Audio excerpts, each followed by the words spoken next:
में अहंकार है तो वो सांसारिक बातें सोचेगा। अब गुणों के अनुसार उसका जीवन व्यतीत होता है। हर आदमी का जीवन गुणों के अनुसार व्यतीत होता है।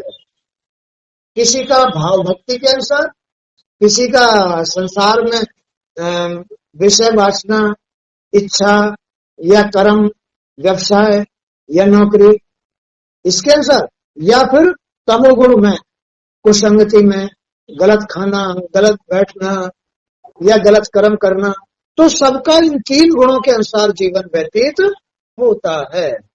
आत्मा तो केवल उसको प्रकाशित करती है। क्या करती है? प्रकाशित करती है कि तू अहंकार में तो अहंकार के कर्म कर, और भाव भक्ति में तो भाव भक्ति के कर्म कर। आत्मा तो प्रकाशित करती है, उसे जागृत कर रही है, प्रेरित कर रही है, प्रेरणा दे रही है, बस इतना काम करती है, क्योंकि वो निर्गुण है, निराकार है, वो तो प्रकाश स्वरूप है। वो तुम जिस गुण में भी कर्म कर रहे हो उसको संचालित करती है, प्रकाशित करती है आत्मा। यह लीलामयी प्रकृति अपने सद्गुणों से श्रेष्ठ पुरुषों का सृजन करती है। क्या?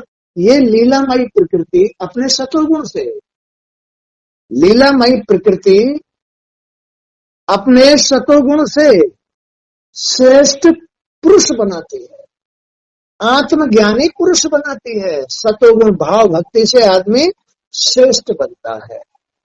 तो प्रकृति ही सत्वगुण से आदमी को श्रेष्ठ बनाती है, ज्ञानी बनाती है, और रासिक गुणों से विलासी पुरुषों का निर्माण करती है। विलासी, इच्छाधारी, विषय वासनाओं में लिप्त, है ना, कर्म में लिप्त, ऐसे लोगों का सृजन करती है। माया प्रकृति के ये 3 गुणों से ही हर आदमी का अलग अलग निर्माण होता है। और तमोगुण से दुष्चरित व्यक्तियों का निर्माण करती है। दुष्चरित्र, तमोगुण से दुष्चरित्र, जिनके पास में बुरा चरित्र यानी चरित्र नहीं रहता है। खान पीन में प्याज खाएगा, लहसुन खाएगा, अंडा खाएगा, दुष्कर्म करेगा, दुष्कर्म करने की हवस बढ़ जाएगी। मनुष्य प्रकृति के इन 3 गुणों को भुलाकर स्वयं ही अपने को इनका कर्ता समझने लगता है।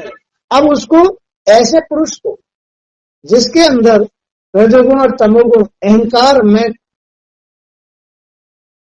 जो जीव हो गया है, अहंकार, जिसके अंदर अहंकार आ गया, प्रकृति के 3 गुणों के अनुसार अहंकार आ गया है,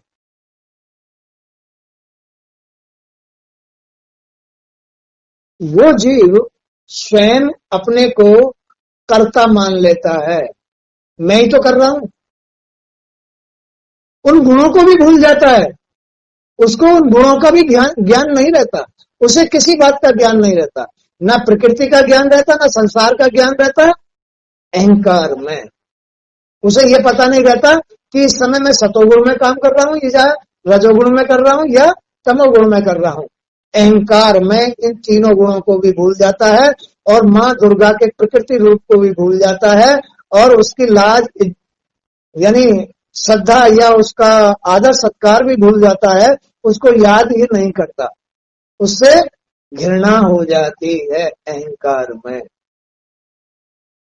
अहंकार में उस ब्रह्म से भी, उसकी शक्ति प्रकृति से भी, और प्रकृति के 3 गुणों से भी नफरत हो जाती है, माने कि उन्हें भूल जाता है, उनका ध्यान ज्ञान नहीं रहता है। सिवाय अहंकार में उसकी बुद्धि खराब रहती है, मन बेचैन रहता है, चित्त चंचल रहता है, और कर्म अशुद्ध होता है। ये खेल उसके साथ बन जाता है। ये ब्रह्म शक्ति की लीला है, त्रिगुणात्मक लीला है, सांसारिक लीला है। अब जब तक ये जीव इन 3 गुणों से मुक्त नहीं होता है, अपने वास्तविक स्वरूप में नहीं आता है, आनंद नहीं ले सकता, जीने का आनंद नहीं आता है, और वो अहंकार में ही अपना जीवन व्यतीत करता रहता है, कष्टों में ही, हानियों में ही, बुराइयों में ही जीवन व्यतीत करता रहता है। तो मनुष्य प्रकृति के इन तीनों गुणों को भुलाकर स्वयं ही अपने को इनका कर्ता समझने लगता है।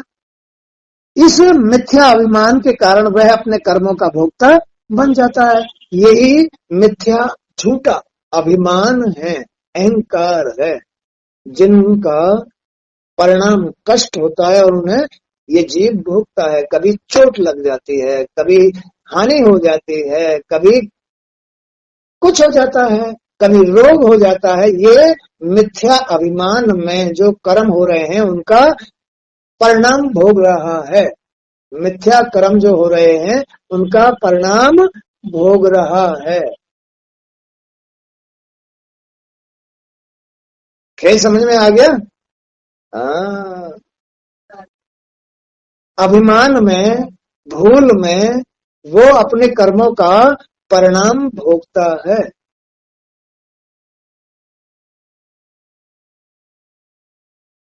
तो कर्मों के निरंतर प्रभाव में बहता हुआ जन्म और मृत्यु के बंधन से कभी नहीं छूट पाता है।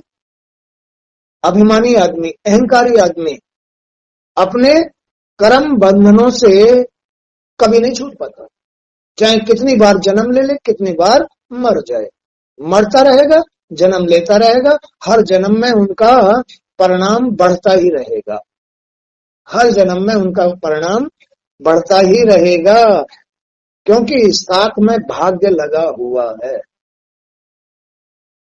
अब ये जो मैंने तुम्हें इस प्रकृति का सिस्टम बतलाया है, इसमें ही सांसारिक ये तीन गुण, सतोगुण, रजोगुण, तमोगुण में आदमी को अभिमान छा जाता है। और उस अभिमान के अनुसार, भूल के अनुसार, तीनों गुणों को भी भूलकर, प्रकृति को भी भूलकर, ब्रह्म को भी भूलकर और ब्रह्म शक्ति को भूल करके वो अभिमान में कुकर्म करता रहता है। मन से, बुद्धि से, खान पीन, कुसंगति आदि इनमें ही व्यस्त रहता है और इनका ही दुष्परिणाम भोगता रहता है।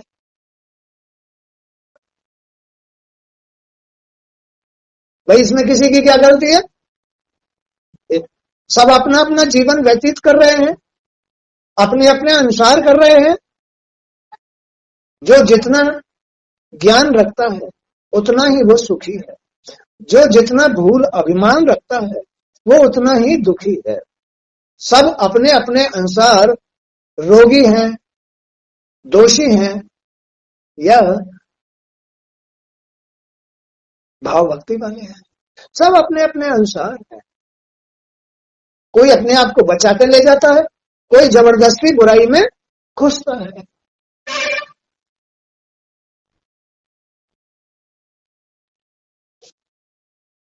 जो पुरुष प्रकृति से परे होकर भी प्रकृति में लिप्त रहता है, जो पुरुष प्रकृति से परे होकर भी प्रकृति में लिप्त रहता है, वह पुरुष सुख दुख के बंधनों से कभी दूर नहीं हो पाता। अब जैसे गुरुजी हैं, चुप बैठ जाओ, आ जाओ, हाथ जोड़ के बैठो। तो जो पुरुष प्रकृति से परे होकर भी ज्ञानी ध्यानी होकर के भी क्रोध करे, अशुद्ध भोजन खाए, कुसंगति में बैठे, ज्ञानी होकर के भी, या अपने संसार के कर्मों को ना छोड़े, या भाव भक्ति से भी परे ना हो जाए, उसको जान लो, उसको ही हाथ जोड़ो, ऐसा ही अपना स्वभाव बना लो, तब तो वो मुक्त हो गया, तब तो वो मुक्त हो गया। और ज्ञानी ध्यानी होकर के भी भाव भक्ति का अहंकार करे, मैं तो बहुत बड़ा ज्ञानी हूं, मैं तो बहुत बड़ा ध्यानी हूं, मैं तो बहुत बड़ा भगवान हो गया, और खुद भगवान जैसी बात करे कि भाई मैं ये कर दूंगा, मैं वो कर दूंगा, ये अभिमान है। मैं ये कर दूंगा, मेरे हाथ में ये है, किसी के हाथ में कुछ नहीं है। इसलिए आदमी को कभी भी सतोगुण के भी अभिमान में नहीं आना चाहिए, सतोगुण के अभिमान में भी नहीं रहना चाहिए, भाव भक्ति के अभिमान में भी नहीं रहना चाहिए। वो अपने स्वभाव को ऐसा बना दे कि मेरे हाथ में भी कुछ नहीं है, परमात्मा के हाथ में है। वही जगत त्रिलोकी नाथ है, तीनों लोकों का स्वामी है, वही स्वयं प्रकाश है, वही सबकी आत्मा है, वही सबको संचालित करता है। उसमें से ही ब्रह्म शक्ति, ब्रह्म में से ही ब्रह्म शक्ति प्रकट होती है, ब्रह्म शक्ति प्रकट। उसके 3 गुण हैं। अब ये 3 गुण आदमी को अभिमानी बना देते हैं, अभिमानी बना देते हैं। अब इन अभिमान के कारण ही आदमी रोगों में, दोषों में, हानियों में, चिंताओं में, टेंशन में या और बहुत सारे बुराइयों में फंस जाता है। जब तक आदमी इन बुराइयों को छोड़ने के लिए अच्छाई की शरण नहीं लेता है और त्रिगुणातीत नहीं होता है, तीनों गुणों से मुक्त नहीं होता है, तब तक वो अपनी आत्मा के दर्शन नहीं कर पाता और संसार में आने जाने का चक्र उसका बना रहता है, भोगता रहता है, कष्ट भोगता रहता है। इसमें जैसा करोगे वैसा भरोगे वाला सिस्टम है। तो जो पुरुष प्रकृति से परे होकर भी प्रकृति में लिप्त रहता है, वह पुरुष सुख दुख के बंधनों से कभी दूर नहीं होता है। उसके साथ भी सुख दुख लगे रहेंगे, कभी सुख आ गया कभी दुख आ गया। जो इस प्रकृति से, इन तीनों गुणों से मुक्त नहीं हुआ, विषय वासनाओं से, भाव भक्ति में अहंकार से, बुराइयों से, अशुद्ध भोजन खाना, को संगति में बैठना, इनसे मुक्त नहीं हुआ है, वो भी दुख सुख भोगेगा। अब तुम गुरुजी को देखते हो, कभी कुसंगति में यानी तमोगुण धारण नहीं करते, कहीं ना कुसंगति में जाते हैं, ना बुरा भोजन करते हैं, ना बुरा कर्म करते हैं। रजोगुण में भी कोई इच्छा नहीं है, भगवान ने सारी इच्छाएं पूरी कर दी, इनसे मुक्त हुए। सतोगुण में भी ठीक है, सतोगुण में भाव भक्ति से उस ब्रह्म का ही आश्रय लिए हुए हैं। तू ही है, तू ही सबका आश्रय है, मेरा भी आश्रय तू ही है। मेरी अब कोई इच्छा नहीं है सिवाय अब मैं तेरी शरण में रहना चाहता हूं, मुझे इन सब से मुक्त करो। मुझे अब किसी बात की कोई इच्छा जरूरत नहीं है, तेरे चरणों की ही जरूरत है, तेरे नियम धर्मों की ही जरूरत है। मुझे इस संसार के गुणों से मुक्त करो। तो इस प्रकार जो भगवान का, अपने ब्रह्म का, अपनी आत्मा का आश्रय वाला भाव रखता है, वो इस संसार से मुक्त ही कहलाता है। उसको संसार के दुख सुख नहीं सताते। नहीं तो ज्ञानी ध्यानी पुरुष भी जो संसार में लिप्त रहते हैं, उनको भी दुख सुख सताते रहते हैं। क्या समझ गए? तो ये 3 गुण ही दुख की बेल है।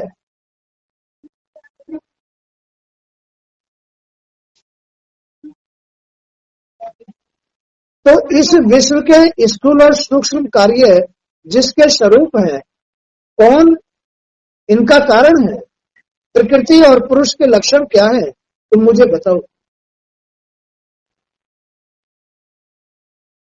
इस विश्व के स्थूल और सूक्ष्म कार्य किसके स्वरूप है, कौन इसका कारण है, प्रकृति और पुरुष के लक्षण क्या है, तुम मुझे इसे बताओ। तो भगवान श्री हरि के अंश श्री कपिल देव जी ने कहा, माते जो त्रिगुणात्मक सतरज तम गुण है, ये प्रकृति के गुण है, यही संसार के कारण है, यही है संसार के